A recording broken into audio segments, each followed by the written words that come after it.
मित्रों नमस्कार। आशा है आप ठीक होंगे। आज मैं वरिष्ठ नागरिक जन कल्याण समिति हल्द्वानी की बैठक में सम्मिलित होने के लिए जिला पंत पुस्तकालय हल्द्वानी में जा रहा हूँ। वहाँ आज विधिक सेवा प्राधिकरण की माननीय न्यायाधीश वहाँ पहुँचेंगी, उनका वक्तव्य होगा। वो वरिष्ठ नागरिकों को विधि संबंधी जानकारी देंगे। विस्तृत विवरण वहाँ पहुँचने के बाद मैं आपको दूंगा। आम जन को सहायता करते हैं, इस पे सबसे पहले मैं प्रचार करना चाहूँगा।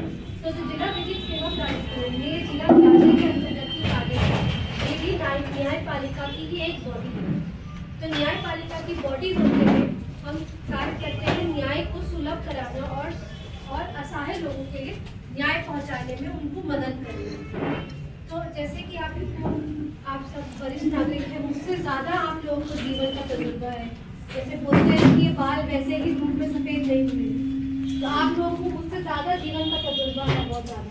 पर क्योंकि आप लोग भी न्याय के क्षेत्र से नहीं है, लॉ फील्ड से नहीं है, इसलिए मैं आपको थोड़ा सा बताना चाहूँगी कि सबसे पहले अगर कोई करना है या किसी ने उनको अपने किसी केस में झूठा फंसा दिया है या उनका अधिकार का हनन करने के लिए झूठा मुकदमा उनको लगाया है, तो वो केस करने के लिए या किसी केस में अपना बचाव करने के लिए हमसे निःशुल्क विधिक सहायता लेते हैं। तो अगर कोई वरिष्ठ नागरिक हमारे पास आते हैं, उनके किसी अधिकार का हनन हो गया है, मैं बहुत कॉमन एग्जाम्पल सब जगह देती हूँ कि सबसे ज़्यादा यही केस आते हैं कि मेरा एक ज़मीन का टुकड़ा था और उस पर किसी बाहर वाले ने आके कब्जा कर लिया, अब मैं क्या करूँ।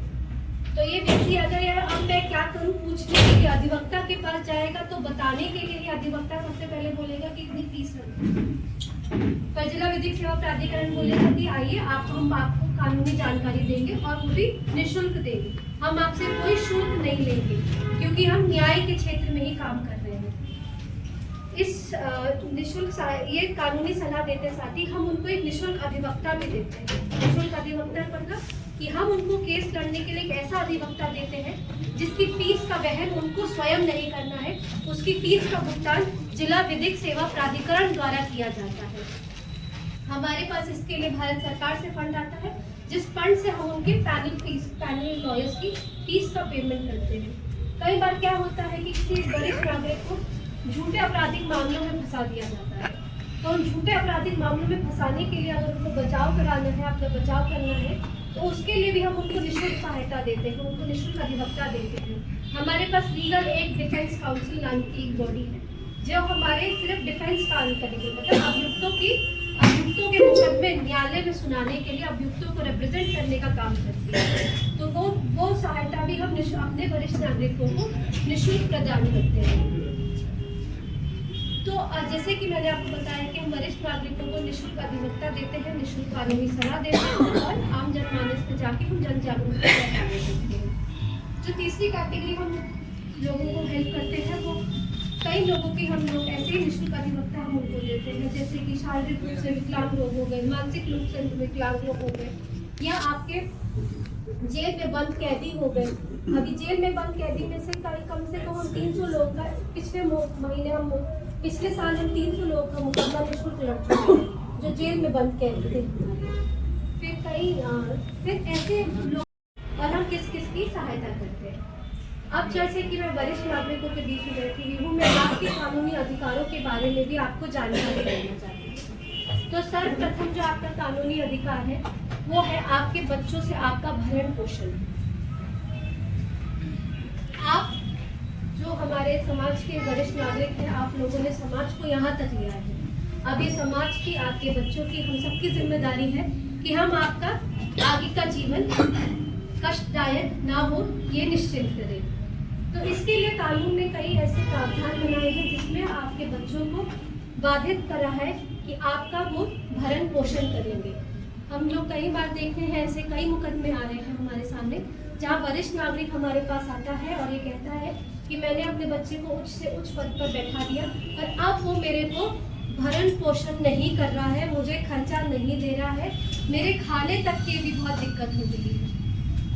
तो आप लोगों के लिए जो प्रावधान है वो है धारा 125 दंड प्रक्रिया संहिता, जिसमें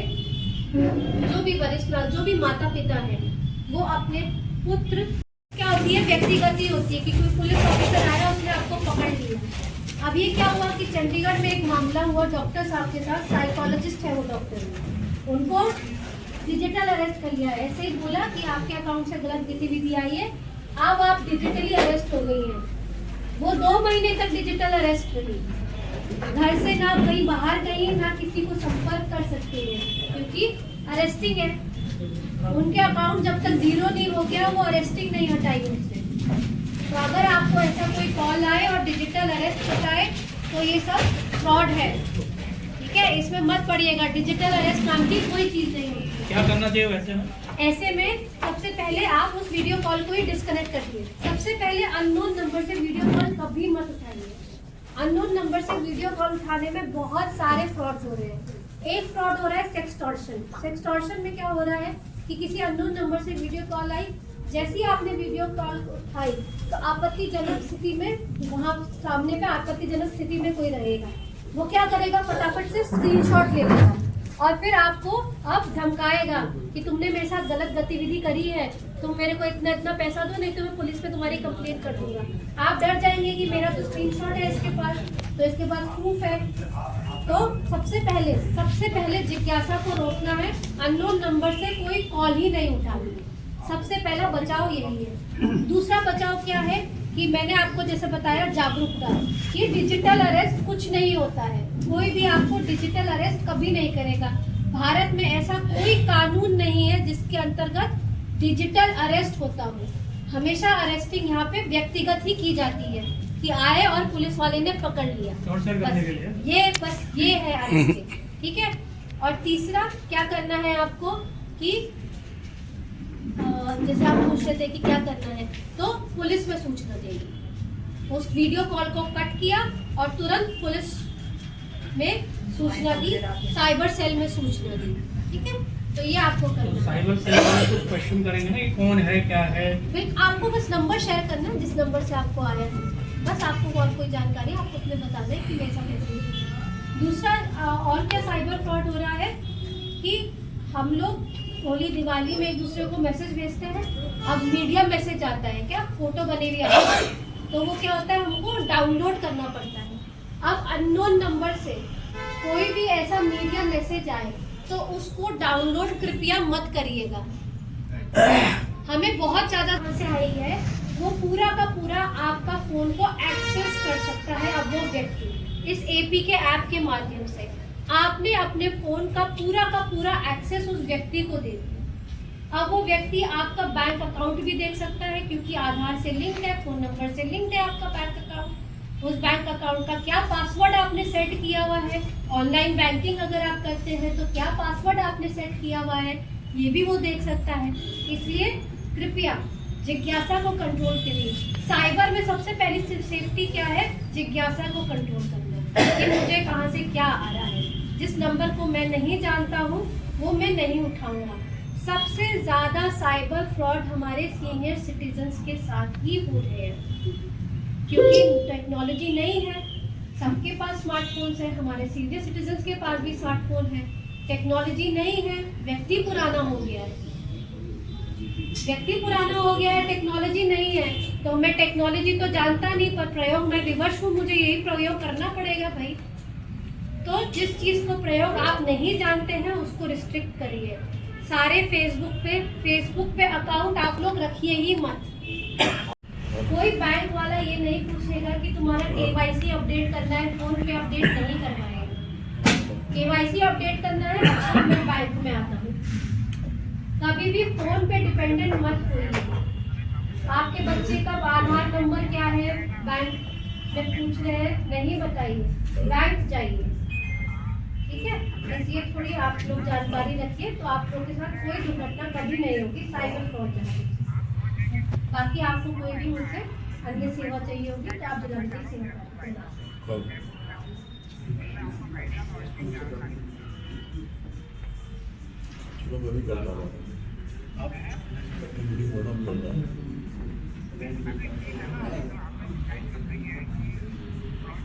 आपको हमारे बीच मीटिंग में बैठा हूँ, भी करता हूँ।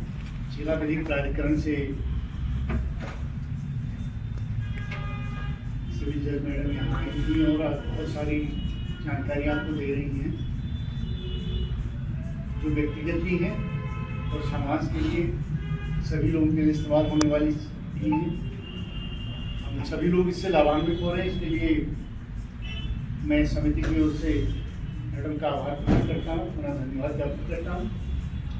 और समय समय पर जो भी नई नई और जानकारियाँ हों हम आप लोगों के संपर्क में ये समिति रहती है।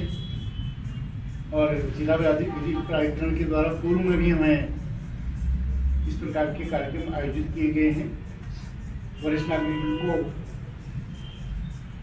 जो लाभ दिया जा सकता है, जो सहायता प्रदान की जा सकती है, उसके बारे में आपने विस्तार से हमारे बीच बातें रखी हैं। और साइबर फ्रॉड जो वर्तमान में बहुत अधिक हो रहा है, इसके लिए आपने बहुत बेहतरीन जानकारियां साझा की हैं। वास्तव में आज सभी के पास स्मार्टफोन है, वरिष्ठ नागरिक उसका इस्तेमाल करते भी हैं, लेकिन इसको कहते कि जानकारी पूरी नहीं होती है।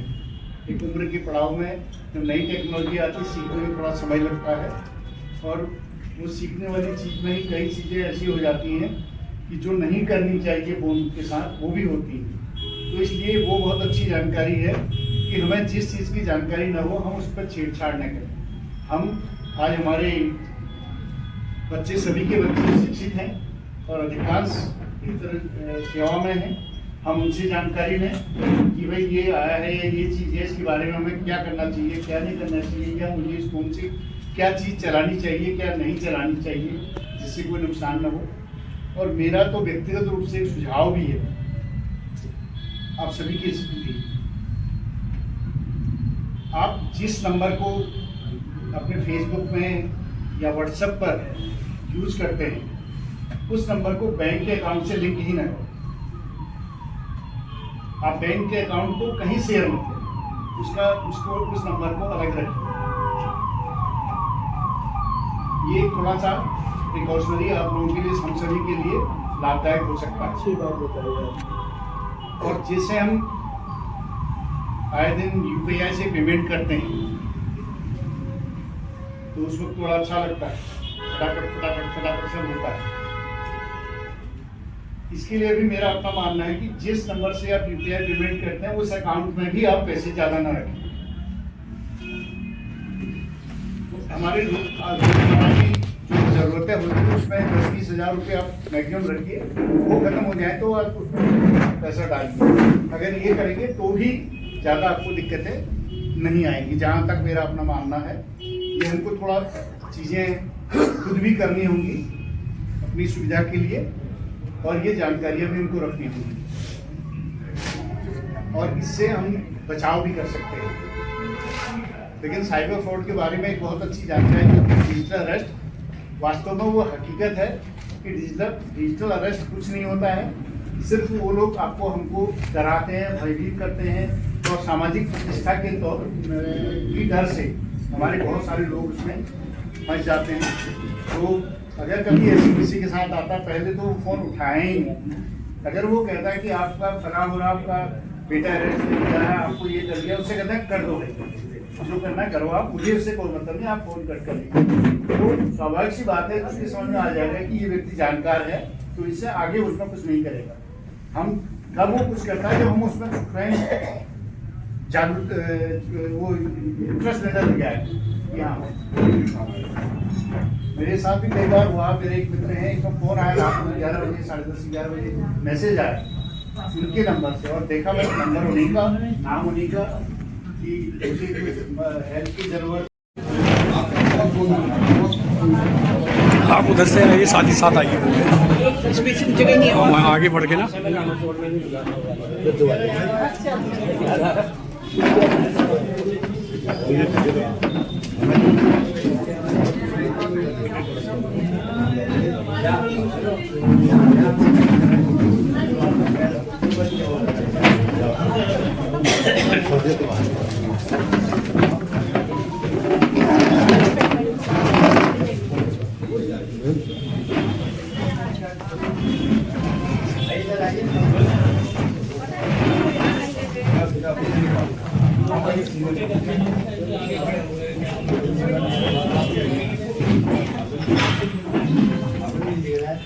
अभी उधर ही हुई है। पहुंच चुके नहीं है। जी देखो बहुत सारे लोगों का फोटो नहीं आ पाया था एक बार। इधर वालों का